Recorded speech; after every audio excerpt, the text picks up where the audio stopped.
Saudi അറേബ്യയിലെ private സെക്ടറിൽ sales, marketing എന്നീ വിഭാഗങ്ങളിലുള്ള പോസ്റ്റുകൾക്ക് ഏർപ്പെടുത്തിയിരുന്ന നിതാഖത്ത് സ്വദേശിവൽക്കരണം 60% ഉയർത്തിയിരിക്കുകയാണ്.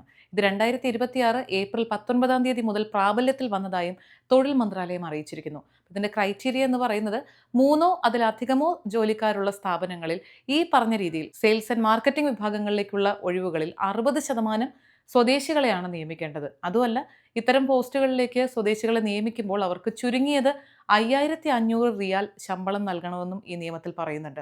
അപ്പോൾ ഇതിന്റെ പരിഗണനയിൽ വരുന്ന പോസ്റ്റുകൾ ഇതൊക്കെയാണ്. മാർക്കറ്റിംഗ് വിഭാഗത്തിൽ marketing manager, advertising agent, graphic designer, public relations specialist, photographer തുടങ്ങി 10 തസ്തികകൾ. സെയിൽസ് വിഭാഗത്തിൽ sales manager, retail sales representative, wholesale sales representative, IT and communication device sales specialist, commercial specialist, commodity broker എന്നിവയുൾപ്പെടെയുള്ള തസ്തികകൾ.